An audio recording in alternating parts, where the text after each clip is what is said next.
নমস্কার, এসিসি নেটওয়ার্কের 279 নম্বর চ্যানেলের পাশাপাশি অন্যান্য সোশ্যাল প্ল্যাটফর্মে প্রচারিত হয়ে থাকা নর্থ ইস্ট নিউজে আপনাদের স্বাগত জানাই। আমি পিঙ্কি দাস। বিস্তারিত সংবাদের আগে এক নজরে দেখে নেই আজকের সংবাদ শিরোনাম। গুন্ডা ট্যাক্স আদায়ের সময়ে আটক মূল পান্ডা। শিলচরে ফার্নিচারের শোরুমে ঘটল চাঞ্চল্যকর ঘটনা। দেওরের অত্যাচারে অতিষ্ঠ স্বামীহারা হ্যাপি বেগম মজুমদার। প্রশাসনের কাছে সুবিচার প্রার্থনা অসহায় গৃহবধূর। শিলচরের ফুটপাতের ক্ষুদ্র ব্যবসায়ীদের কয়েক দফা দাবি নিয়ে জেলা প্রশাসনের কাছে স্মারকপত্র প্রদান। জীবিকা নির্বাহের জন্য বিকল্প স্থায়ী ব্যবস্থা করে দেওয়ার দাবি। কেন্দ্রীয় বাজেটের পর্যালোচনা হলো শিলচরে। প্রো পিপলস বাজেট বলে প্রতিক্রিয়া ব্যক্ত করলেন সাংসদ পরিমল শুক্লবৈদ্য। এবার বিস্তারিত সংবাদ। শিলচর সোনাই রোডের ডিজে ফার্নিচারের শোরুমে এক চাঞ্চল্যকর ঘটনা ঘটেছে। দুষ্কৃতিকারীরা বন্দুক দেখিয়ে ট্যাক্স আদায়ের চেষ্টা করলে দোকানের স্বত্বাধিকারী সুবেদ আহমেদ বরভুইয়া তাদের বাধা দেন। এতে ক্ষিপ্ত হয়ে গুন্ডারা দলবদ্ধভাবে তার উপর আক্রমণ চালায় এবং তাকে গুরুতর আহত করে। এইখানেই শেষ নয়, ওই দুষ্কৃতী দল ৩-৪টি দোকানেও ব্যাপক ভাঙচুর চালায়। ঘটনায় মুহূর্তের মধ্যে এলাকায় উত্তেজনা ছড়িয়ে পড়ে। চিৎকার শুনে আশেপাশের মানুষ ঘটনাস্থলে ছুটে আসলে গুন্ডারা পালানোর চেষ্টা করে। তবে স্থানীয়দের সাহসিকতায় গুন্ডা বাহিনীর মূল পরিকল্পনাকারীকে আটক করা হয় এবং পুলিশের হাতে তুলে দেওয়া হয়। স্থানীয় সূত্রে জানা গেছে, শিলচর মেডিকেল কলেজ রোডের বাসিন্দা ইমামউদ্দিন লস্কর দীর্ঘদিন ধরে এই এলাকায় চাঁদাবাজি চালিয়ে আসছিল। বিভিন্ন দোকানদার ও ব্যবসায়ীদের সে নিয়মিত হুমকি দিত এবং ভয়ভীতি দেখিয়ে টাকা আদায় করত। তবে এতদিন পর্যন্ত কেউ সাহস করে তার বিরুদ্ধে ব্যবস্থা নিতে পারছিল না। ইমামউদ্দিনের বিরুদ্ধে আরও এক গুরুতর অভিযোগ রয়েছে। করোনা মহামারীর সময় সে নিজের অবুঝ মেয়েকে মাটিতে ফেলে বুকের উপর পা রেখে বন্দুক দিয়ে গুলি করার হুমকি দিয়েছিল। পরে পুলিশ তাকে গ্রেপ্তার করে এবং শ্রীঘরে পাঠায়, কিন্তু কারাগার থেকে বেরিয়ে এসে সে আবারও তার পুরনো কুকর্মে লিপ্ত হয়। এই ঘটনায় পুলিশ দ্রুত পদক্ষেপ নিয়েছে, তবে স্থানীয় বাসিন্দারা আরও কঠোর ব্যবস্থা নেওয়ার দাবি জানিয়েছেন। তারা চান ইমামউদ্দিন ও তার সঙ্গীদের স্থায়ীভাবে আইনের আওতায় এনে দৃষ্টান্তমূলক শাস্তি দেওয়া হোক, যাতে ভবিষ্যতে এমন ঘটনার পুনরাবৃত্তি না হয়। নর্থ ইস্ট নিউজের বরাকভ্যালি ইনচার্জ সুরজিৎ চক্রবর্তীর প্রতিবেদন।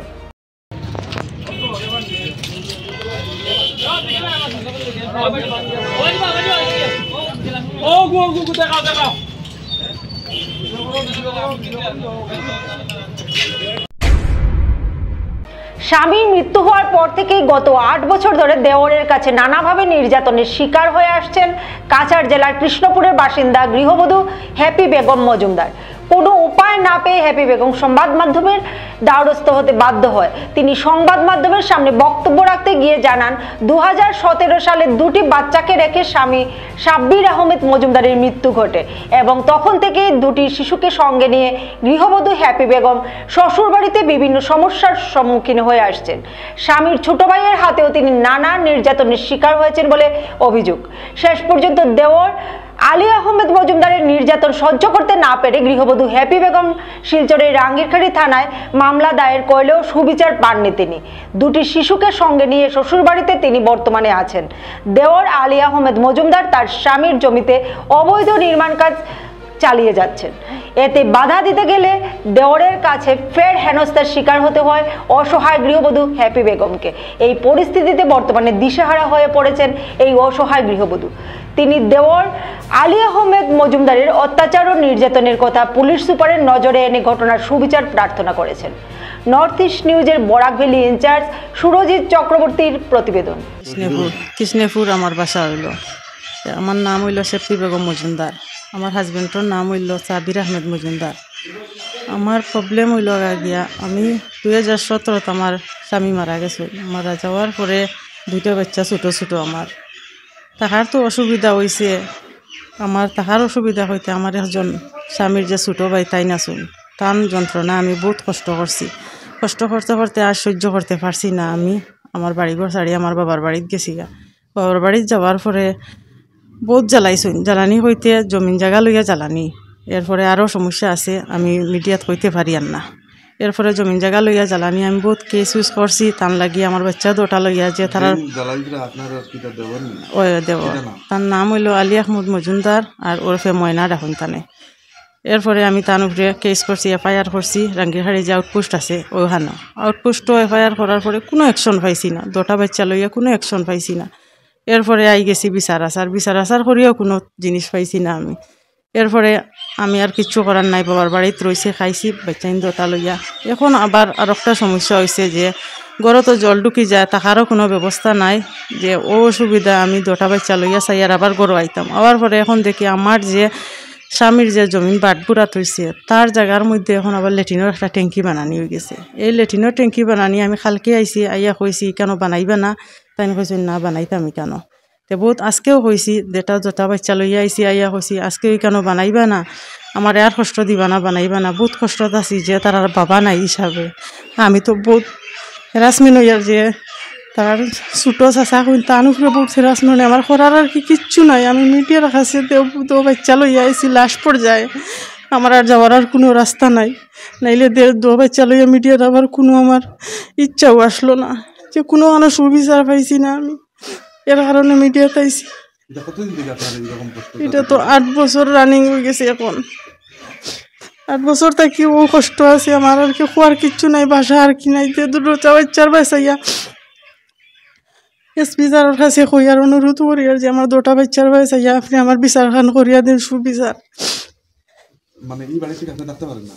এই বাড়িতে থাকতে পারি না, থাকার বহুত প্রবলেম কইতে, আর খোয়ার কিচ্ছু নাই আর কি, যে ছোট ছোট বাচ্চা লইয়া থাকার প্রবলেম।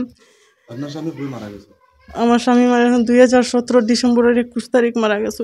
এখন আপনি কই থাকেন? এখন বাবার বাড়িতে থাকি আমি। আচ্ছা, এই যে সমস্যাটা দেখা দিচ্ছে কিতার লাগি জানি এটা আপনার ইতা করইন আমি কিচ্ছু কইতেও পারি না কোন কারণে করইন, আমার আর কি খোয়ার কিচ্ছু নাই, জমিন জায়গার লাগে করইন নি। আমার উপরে কোনো অত্যাচার হইতে বহুত অত্যাচার হয়েছে আমার উপরে, অত্যাচার হওয়ার কারণে মারার প্রস্তুত, মারার প্রস্তুত কারণে গিয়ে আইনের দ্বারস্থ হইছিলাম। আইনও গিয়ে কিচ্ছু বিচার পাইছি না, এখানে আমার পয়সা করি নাই, পয়সা থাকলে আইনের বিচার পাওয়া যায় কিন্তু পাইছি না। এখন লাস্ট পর্যায়ে একটা হয়ে গেছে আমার যে লেট্রিনের ট্যাঙ্কি বানানি হয়ে গেছে গা। এখন আমার ছোটো একটা ছেলে আছে, মেয়ে আছে, তারা লইয়া আমি বাঁচার আর কি কোনো রাস্তা দেখিয়ান না। এখন লেট্রিনের ট্যাঙ্কি একজন মানুষের সামনে, ঘরের সামনে, এটা তো কোনো আইনেও কইতো না, 10 জন মানুষেও কইতো না। এখন ও বিচারটা আমার করিয়া দেও, আমার বাঁচার কোনো রাস্তা নাই। আমার একটা রাস্তা আছে যে মানুষ ঢুকিবার রাস্তা, এই রাস্তা যদি খেয়ে দেখে নানি, এই রাস্তা বা একমাত্র আমি আমার বাচ্চা নিগুন লইয়াও আবার কোনো রাস্তা নাই। ওই আপনি দেখাইবা, রাস্তা দেখাইবা, ঘর তো দেখাই আপনি, আমার আর কি বিকারির মতন আমি একমাত্র আছি দুটা বাচ্চার দিকে চাইয়া। এখন তো দখল তো লেট্রিনের ট্যাঙ্কি দিয়ে ছেলে একটা আছে, তার তো ভবিষ্যৎ এই জমিনও বাঁচার লাগি চেষ্টা করি আর আমি। এখন তো জোর জবস্তি হারানি, এই ছেলের মুখে দিছে মায়া লাগে না নিতান, ছেলের আনি সামনে আনিয়া যেন জমিন বানাই গড় বানাইতো হে, এর সামনে আনি লেট্রিনের ট্যাঙ্কি বানাইতে, এটা তো বহুত বড় অপরাধ। এরপরে তান তো জমিন আছে বানানিত, কিন্তু বানানিত নাই। আমি এখন আর কিচ্ছু আমার রাস্তা নাই, লাস্ট পর্যায়ে মিডিয়ার কাছে অনুরোধ করি আর যে আমার এই বিচারটা সুবিচার পাইয়া দেও। তার নাম হইল আলী আহমদ মজুমদার, ওরফে তো ময়না ডাকুন তানে। 8 বছর রানিং হয়ে গেছে মারা যাওয়ার পরে। এর আগে কিচ্ছু করছই না, 8 বছর হয়ে গেছে। এখন আমি চাই আর আমার সুবিচারটা আমারে করিয়া দেওয়ার লাগি, আমার কোনো রাস্তা নাই দুটা বাচ্চা লইয়া। আমি CM স্যারের কাছেও দাবি করি আর SP স্যারের কাছে দাবি করি আর যে নিরুপায় মানুষ একটা হেল্প করই, আমার আর হওয়ার কিচ্ছু নাই। সোমবার শিলচরের ফুটপাতের ক্ষুদ্র ব্যবসায়ীরা অফিস পাড়ায় একত্রিত হয়ে ইতিমধ্যে জেলা প্রশাসনের নির্দেশে ফুটপাত খালি করার যে কাজ চলছে, এর পরিপ্রেক্ষিতে তারা আজ বিকল্প পথ করে দেওয়ার উদ্দেশ্যে জেলা শাসকের কাছে ফুটপাতের ক্ষুদ্র ব্যবসায়ীদের বিভিন্ন দাবি নিয়ে একটি স্মারক প্রদান করেন। এর পূর্বে তারা সাংবাদিকদের সাথে কথা বলতে গিয়ে জানান, সুদীর্ঘ বছর থেকে তারা শীত ও গ্রীষ্মের মরশুমে জীবিকা নির্বাহের জন্য ফুটপাতের উপর ব্যবসা করে যাচ্ছেন। সেটা আইনগত দিক দিয়ে অন্যায় হলেও মানবিক দৃষ্টিকোণে ওনারা অসহায় অবস্থায় ক্ষুদ্র ব্যবসায়ী হিসেবে জীবিকা নির্বাহের তাগিদে ব্যবসা করে যাচ্ছেন। মাঝে মধ্যে পথচারীদের চলাফেরা করতে অসুবিধা হলেও ওনারা ক্ষমা চেয়ে নিচ্ছেন। কিন্তু বর্তমান জেলা প্রশাসনের নির্দেশানুক্রমে ফুটপাত দখলমুক্তের কাজ চলছে, এতে ক্ষুদ্র ব্যবসায়ীদের ব্যাপক হারে ক্ষতির সম্মুখীন হতে হচ্ছে। এই ফুটপাতের উপরে ব্যবসা করেই কয়েক শত পরিবার চলে আসছে। এই ফুটপাতের ক্ষুদ্র ব্যবসায়ীদের ব্যবসা বন্ধ হয়ে গেলে ওনারা কিভাবে পরিবার চালাবেন? তাই তারা জেলা প্রশাসনের দ্বারস্থ হয়ে বিনম্র অনুরোধ জানান যে জীবিকা নির্বাহের জন্য তাদের একটি বিকল্প স্থায়ী ব্যবস্থা করে দেওয়ার জন্য। দাবি জানান ক্ষুদ্র ব্যবসায়ী সমিতির ক্লাব রোডের সভাপতি রানু দাস, বিজয় পাল, নিতু দাস, বিপ্লব দাস, গোপাল দাস, রূপক পাল, রতন বণিক সহ উপস্থিত ক্ষুদ্র ব্যবসায়ীরা। নর্থ ইস্ট নিউজের বরাকভ্যালি ইনচার্জ সুরজিৎ চক্রবর্তীর প্রতিবেদন।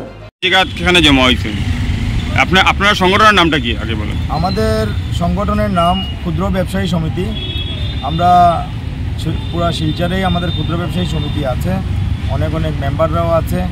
আমাদের যে ব্যক্তিগত জীবনে আমাদের ব্যবসা যদি বলুন, আমরা ফুটপাত বেস ব্যবসা, ফুটপাতের উপরেই আমরা ব্যবসা করছি।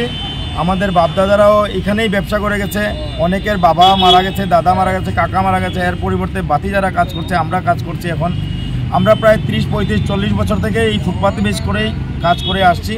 আমাদের উপার্জনের আর কোনো রাস্তা নেই, আমরা অন্য কোনো উপার্জন জানিও না। তো এই ফুটপাতের উপরে বেস করেই আমাদের ফ্যামিলি চলছে। আমরা কমিশনার, আমাদের প্রশাসনের কাছে আমরা অনেকবার দাবি করেছি যে আমরাও বুঝি যে ফুটপাতের মধ্যে এই বিজনেস করতে গেলে, ব্যবসা করতে গেলে ফুটপাতে সাধারণ জনতার অসুবিধা হয়, আমাদেরও খারাপ লাগে অনেক সময়। কিন্তু আমাদের জীবন চালিয়ে যাওয়ার জন্য আমাদের কাছে আর কোনো ব্যতিক্রম উপায় নেই। তার কারণে আমরা ফুটপাতের উপরেই কাজ করে যাই। সারাদিন দাঁড়িয়ে দাঁড়িয়ে রোদ হলে রোদের মধ্যে, বৃষ্টি হলে বৃষ্টির মধ্যে আমরা কাজ করে যাই, কারণ আমাদের জীবন নির্বাহ করার একটাই উপায়। আমরা প্রশাসনকে অনেকবার জানিয়েছি যে আমাদেরকে একটা সঠিক জায়গা যেখানে আমরা বিজনেস চালিয়ে যেতে পারি, সেই একটা জায়গা যদি কোনো রকম আমাদেরকে ব্যবস্থা করে দেওয়া হয়, যেখানে আমাদের ফুটপাত ভাইয়েরা একসাথে ব্যবসা করতে পারবে, এরকম দেওয়া হলে আমাদের এই প্রবলেমটা, শহরের ঝঞ্ঝাটটা সলভ হয়ে যেত। কিন্তু আমরা অনেকবারই দিয়েছি মেমোরেন্ডাম, কিন্তু আমাদের কোনো উপায় হয়নি। আর এইবারও আমরা চাই যে প্রশাসনকে অবগত করতে, যে আমরা ফুটপাতে যেভাবে চলছি এটা আমাদেরও ভালো লাগে না, আমাদেরকে একটা সঠিক জায়গা দেওয়া হোক। আর আমরা খবর পেয়েছি যে ডিস্ট্রিক্ট অ্যাডমিনিস্ট্রেশন এর মধ্যেই হয়তো ক্ষুদ্র ব্যবসায়ী কিংবা ফুটপাত ভেন্ডার যারা আছে, স্ট্রিট ভেন্ডার, তাদেরকে নিয়ে কোনো একটা মিটিং করবে। আমরা এটার উপরে ভিত্তি করে কোনো মিটিং করবে। যদি এরকম মিটিং হয় তো আমরা প্রশাসনকে এটাই প্রার্থনা করতে চাই, অনুরোধ করতে চাই যে আমাদেরকে এই মিটিংয়ে উপস্থিত থাকার জন্য যাতে অনুমতি দেওয়া হয়। আমরাও প্রশাসনের কাছে আমাদের দুঃখের কথা, আমাদের দুর্দশার কথা, আমাদের ফ্যামিলির ব্যাপার, আমাদের ব্যবসার ব্যাপারটা আমরাও প্রশাসনের কাছে তুলে ধরতে চাই। আপনাদের সংগঠন কতদিন হলো তৈরি হয়েছে? আমাদের সংগঠন 2013 থেকে আমরা সংগঠন চালিয়ে যাচ্ছি, আর এখনও আমরা চালিয়ে যাব।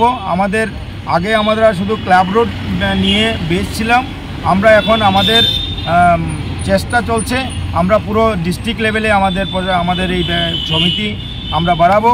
আর ভবিষ্যতে আমাদের ক্ষুদ্র ব্যবসায়ী, যেহেতু শহরের মধ্যে অনেক ক্ষুদ্র ব্যবসায়ীরা আছে, আমরা প্রত্যেক ক্ষুদ্র ব্যবসায়ীদেরকেও এই বার্তা দিতে চাইব যে আমরা আছি। আমাদের যে দুর্দশা আছে, এই দুর্দশার জন্য আমরা প্রশাসনকে যদি প্রার্থনা করি, অনুরোধ করি, একদিন না হলে একদিন প্রশাসন আমাদের দুঃখের কথাও শুনবে, আমাদের কোনো সুরাহা করে দেবে দুঃখের। আপনার এই সমিতির কি? আমি এই ক্ষুদ্র ব্যবসায়ী সমিতির সভাপতি, রানু দাস আমার নাম। আপনারা এই যে সমস্যা নিয়ে রাজনীতি মহলে কোনো আলোচনা করেছেন নাকি? রাজনীতি মহলে আমরা অনেক আগে একবার আমরা রাজনৈতিক মহলেও জানিয়েছিলাম, কিন্তু এটার পারমিশন তো কেউ কিছু বলতে মানে সরাসরি কেউ কিছু বলবে না, কারণ এটা আমরাও বুঝি যে রাস্তার উপরে, ফুটপাতের উপরে যদি কোনো ব্যবসা হয়, সেটা জনসাধারণের প্রবলেম হয়, সেটা আমরা বুঝি। কিন্তু আমাদের কাছে উপায় না থাকার কারণে আমরা বাধ্য হয়ে ফুটপাতের মধ্যে ব্যবসা করছি। আপনারা বলছেন এখন আপনারা দাবি হলে একটা মিটিং হবে, মিটিংয়ে আপনারা থাকার ইয়ে পাবেন, কিন্তু এর মধ্যে যদি আপনারা কিনা কোনো দুই পার্টি আছে নাকি, ওরা যদি ইয়ে পাই যায়? এখন অবধি আমার কাছে এরকম কোনো খবর নেই যে অন্য কোনো পার্টিও ক্ষুদ্র ব্যবসায়ী নিয়ে কাজ করছে কিনা। না, আমার জানা নেই, কিন্তু আমরা তো আজকে অনেক বছর থেকে এই কাজ চালিয়ে যাচ্ছি। যদি থাকে আপনারা কি কোনো স্টেপ নেবেন? যদি থাকেও সেটা আমার কাছে সূচনা নেই। যদি থাকে থাকতেও পারে, আর ওরা যদি থাকে, ওরা যদি ভালো কাজ করে তা আমরা ওদের সাথে মিলব। আর আমি এটাও অবগত করব সবাইকে, যদি ওরা মনে করে যে আমাদের সাথে মিলে একজুট হয়ে আমরা কাজ করব, আমি ওদেরকেও ওয়েলকাম করব, স্বাগত জানাবো। আপনাদের এই যে অখণ্ড ব্যবসা করছেন, কোনো প্রবলেম হচ্ছে নাকি? আমাদের ব্যবসার মধ্যে প্রবলেম মানে আমাদের তো প্রবলেম হবেই। আমরা দেখুন, সত্যি কথা যেটা, আমাদের বৃষ্টি হলে আমাদের মাথার উপরে ছাদ নেই, আমরা বৃষ্টিতে ভিজেও কাজ করি, অনেক সময় আমাদের অনেক মালও নষ্ট হয়ে যায়। আমরা এখানে বৃষ্টি হলেও কাজ করি, আর রোদ হলেও ওইখানে কাজ করি। এখানে আমাদের বসার কোনো সিস্টেম নেই। আমরা সকাল থেকে রাত্রি পর্যন্ত আমরা যতটা পর্যন্ত বিজনেস করি, সেই বিজনেসটা আমরা দাঁড়িয়ে দাঁড়িয়ে করি। তো এই অবস্থাতেই আমাদের বিজনেস চালিয়ে যায়। আপনারা বলছেন যে আপনাদেরকে যদি অন্য একটা জায়গা দেওয়া হয়, তাহলে শিলচরের ট্রাফিক সমস্যা ওটা দূর হয়ে যাবে। ট্রাফিক সমস্যা তো দূর হবেই, ট্রাফিক সমস্যা দূর হবে, সঙ্গে জনসাধারণের যে প্রবলেম হয়, স্কুল স্টুডেন্ট কিংবা মায়েরা বোনেরা যারা রাস্তা দিয়ে আসা যাওয়া করে, ওরা হয়তো আমাদের দুঃখ দুর্দশা দেখে হয়তো আমাদেরকে সিধাসিধি কিছু বকাবকি কিংবা আমাদেরকে অন্য কিছু করে না, গালিগালাজও করে না, কিন্তু ওরাও বুঝে যে এটা প্রবলেম হয়। আমরা চাই এই প্রবলেমটা যাতে না হয়, আমাদেরকে একটা সঠিক জায়গা দেওয়া হোক। আমরা ফুটপাতে কোনো মা বোন কিংবা কারো কোনো অসুবিধা করতে চাই না। মূল বিষয় হলো আপনাদের যে একটা মিটিং হচ্ছে, এর মধ্যে আপনারা শুনেছেন, এই মিটিংয়ে আপনারা থাকার জন্য অনুরোধ করছেন। সদ্য ঘোষিত কেন্দ্রীয় বাজেটের পর্যালোচনা করলেন বর্তমান সাংসদ পরিমল শুক্লবৈদ্য ও প্রাক্তন সাংসদ ডাক্তার রাজদীপ রায়। এদিন শিলচর জেলা বিজেপি কার্যালয়ে এক সাংবাদিক সম্মেলন ডেকে বাজেট 2025-এর বিভিন্ন দিক তুলে ধরেন বিজেপির কর্মকর্তারা। বিত্তমন্ত্রী নির্মলা সীতারমণের ওই বাজেটকে প্রো পিপলস বাজেট বলে প্রতিক্রিয়া ব্যক্ত করেন সাংসদ পরিমল।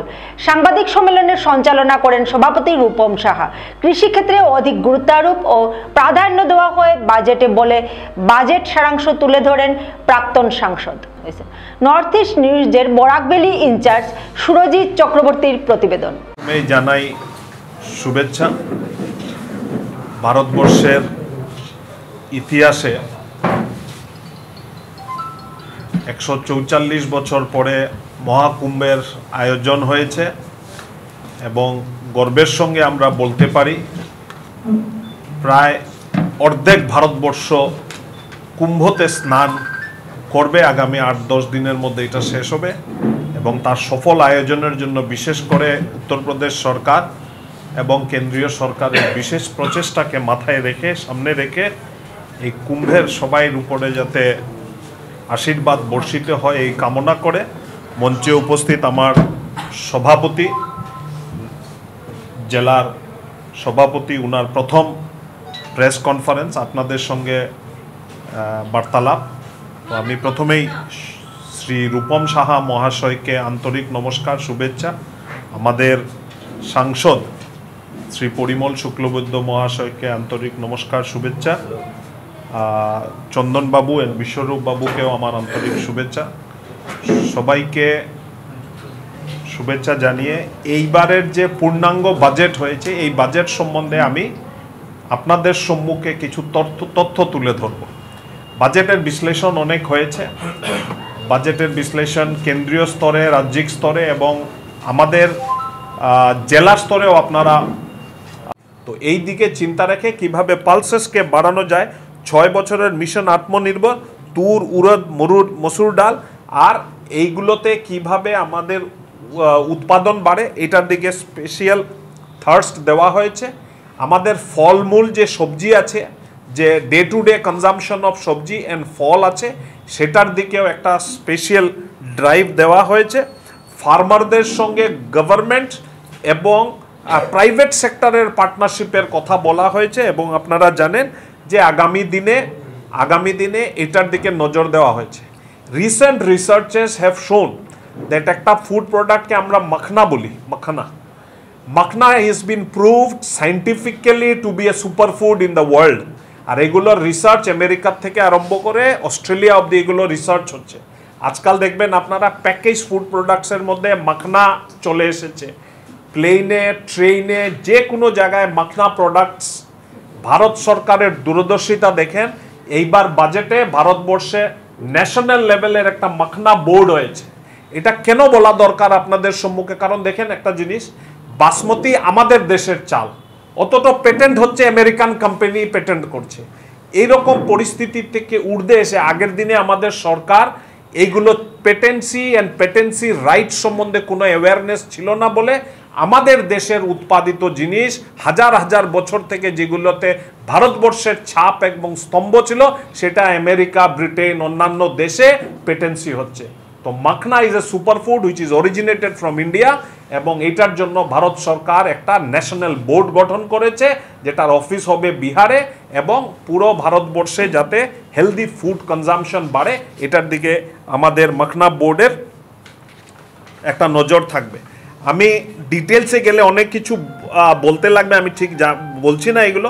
ফিশারিজের উপরে আর কটন প্রোডাক্টিভিটি, তুলো প্রোডাক্টিভিটি বাড়লে আমাদের টেক্সটাইল ইন্ডাস্ট্রির দিকে একটা র মেটেরিয়ালের জন্য আমাদের একটা চিন্তা মানে শেষ হবে।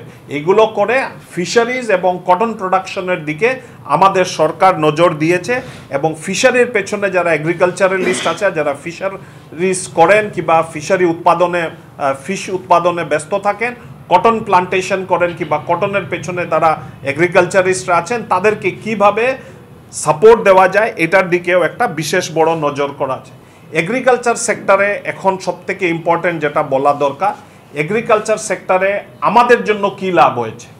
12.7 মেট্রিক টনের পার ইয়ার উৎপাদনের একটা ক্যাপাসিটি প্লান্ট আসামে স্থাপন করা হবে, এটা কেন্দ্র সরকার করেছে। আপনারা জানেন যে 60-এর দশকে যখন লাল বাহাদুর শাস্ত্রী বলেছিলেন যে আমরা জয় জওয়ান জয় কিষান, এটা কিসের আধারে বলেছিলেন? ভারতবর্ষে তখন ইউরিয়ার উৎপাদন বেড়েছে।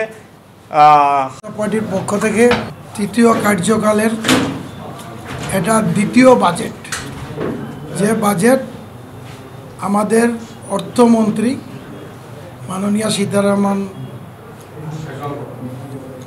মহোদয়া উনি যে বাজেট পেশ করেছেন, সেই বাজেট নিয়ে সমস্ত ভারতবর্ষের কাছে এবং মধ্যবিত্ত থেকে শুরু করে জনমুখী এবং সর্বস্পর্শী দরিদ্র দুঃখিয়া মানুষের জন্য এই বাজেট পেশ হয়েছে। এই বাজেট থেকে আপনারা নিশ্চয়ই জানেন যে আমরা শুধু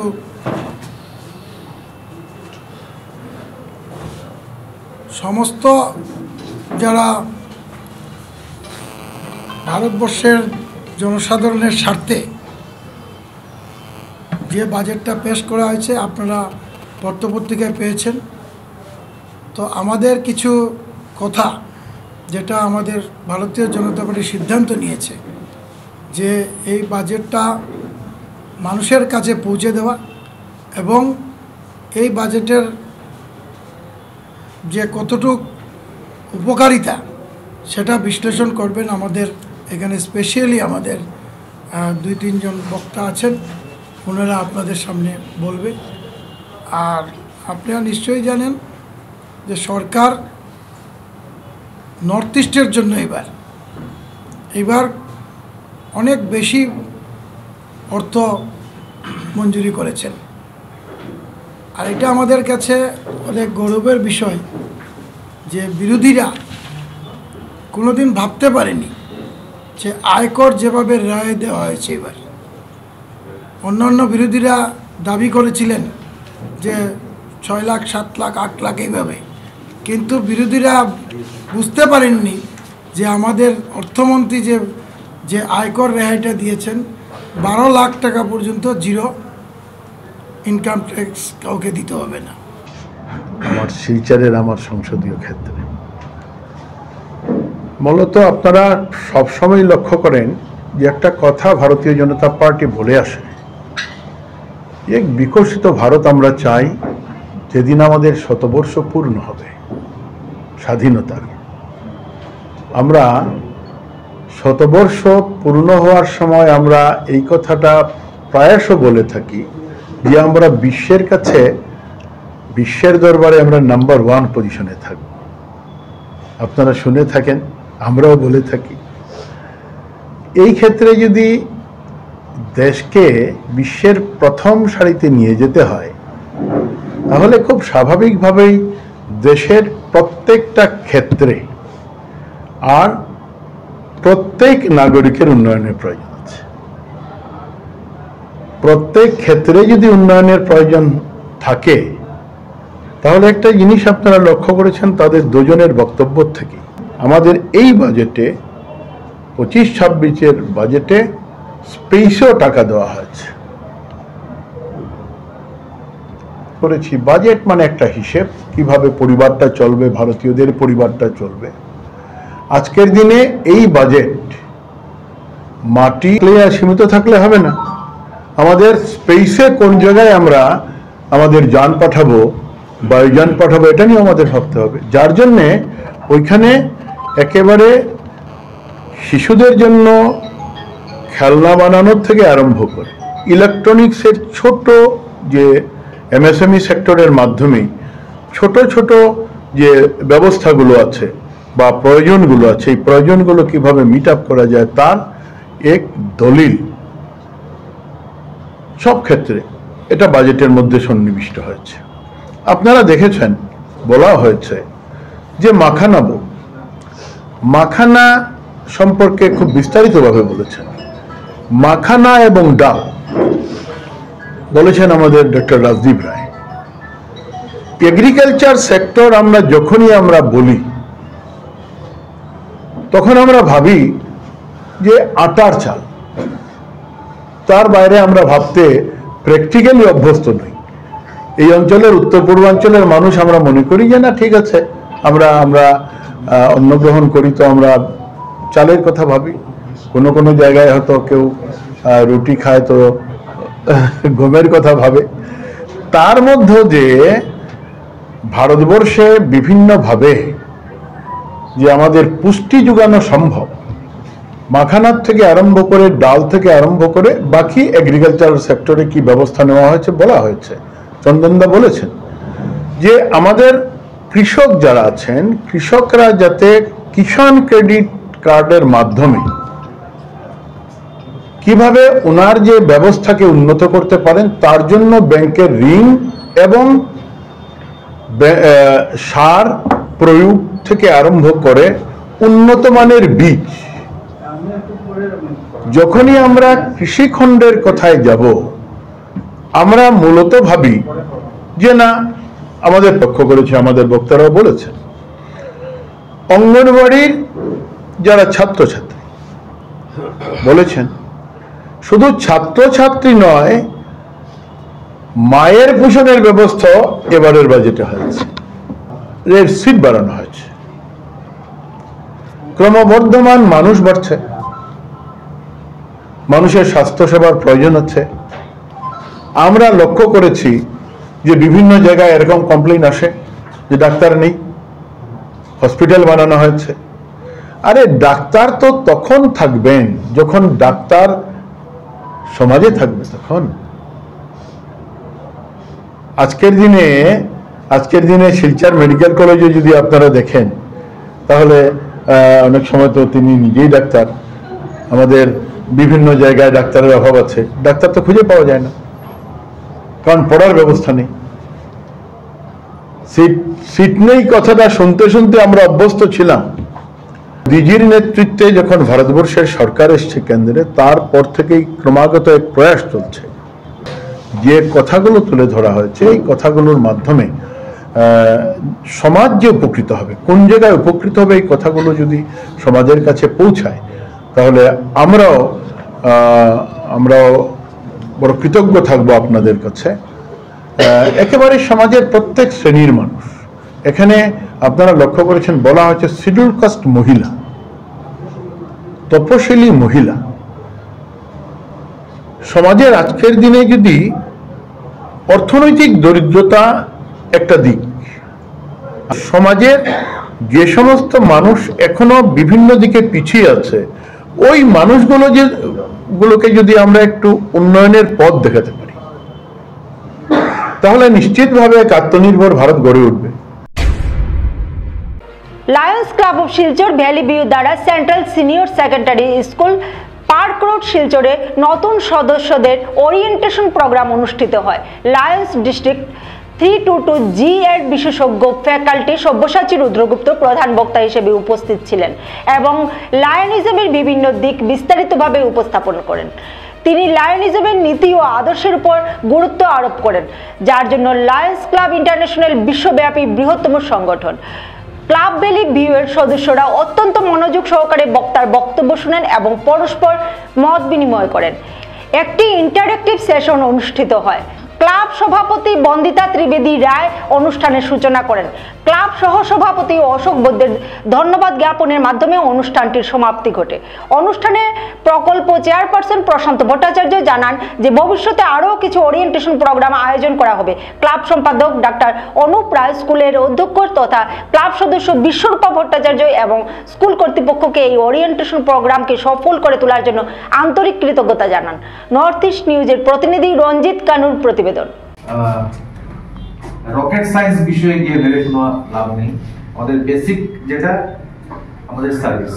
তো একটা কথা কেউ আপনারা বলতে পারবেন যে why we are Lions, why this international NGO is called as Lions, এটা বলতে পারবেন কেন? Lion. Why he is the king of? Neither he is the heaviest animal, neither he is the most clever animal, but still he is the king of the jungle. Why?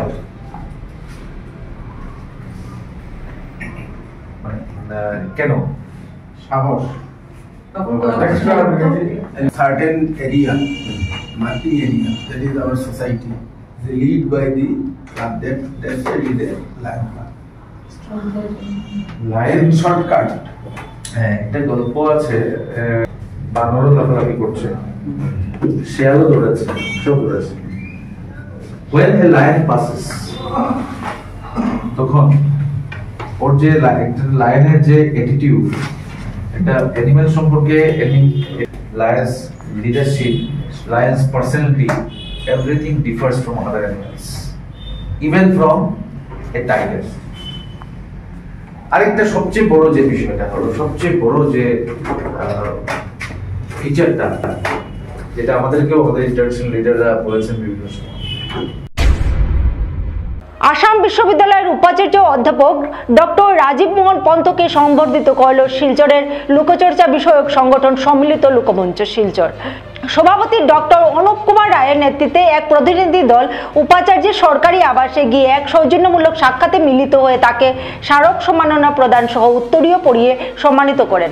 উল্লেখ্য, বিগত 28 ও 29 December Barak উপত্যকা ভিত্তিক 2 দিবসীয় সমবেত দামাইল নৃত্য ও দামাইল কন্যা প্রতিযোগিতায় প্রধান অতিথি হিসেবে উপস্থিত থাকার কথা ছিল ডক্টর রাজীব মোহন পন্তের, কিন্তু ব্যক্তিগত কাজে শিলচরের বাইরে থাকায় সেদিনের অনুষ্ঠানে তিনি উপস্থিত হতে পারেননি। ফলে এদিন সংস্থার সদস্যরা স্মারক সম্মাননা ও উত্তরীয় তার হাতে তুলে দেন।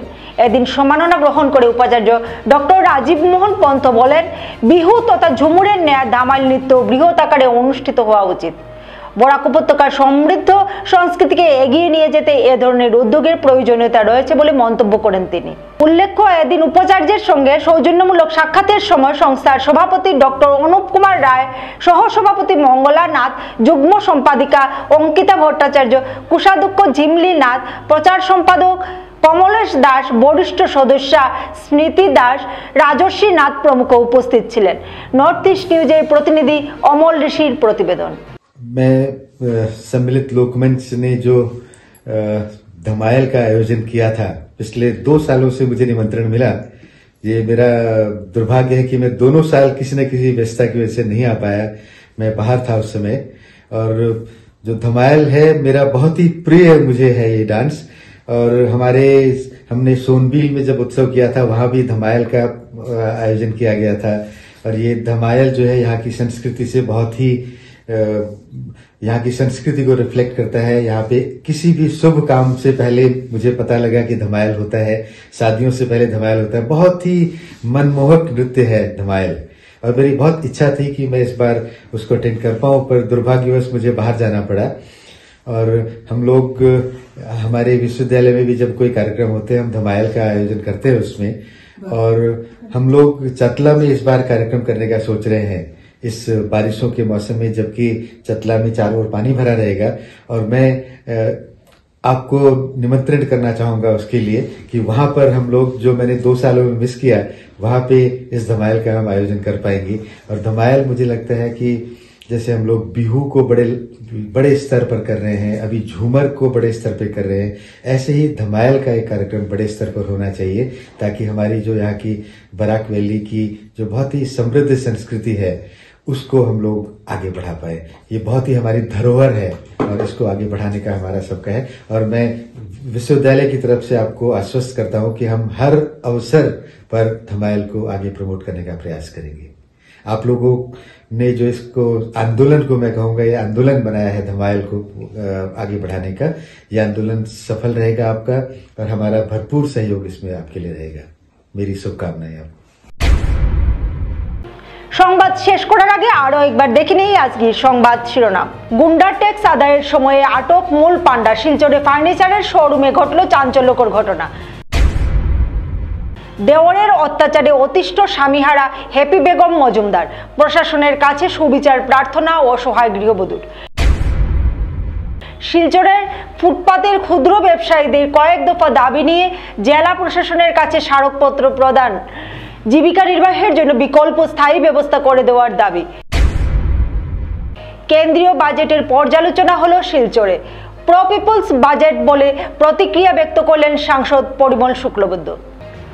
এসিসি নেটওয়ার্কের 279 নম্বর চ্যানেলে 24 ঘন্টা নর্থ ইস্ট টিভির বিভিন্ন সংবাদ, সঙ্গীত, নৃত্য, আসন, ক্রীড়া, চলচ্চিত্র, বিনোদনমূলক বিভিন্ন বিষয় ইত্যাদি প্রচারিত হয়ে থাকে।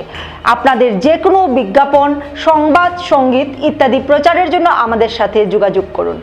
আমাদের সোশ্যাল প্ল্যাটফর্মেও আমাদের সংবাদ প্রচারিত হয়ে থাকে।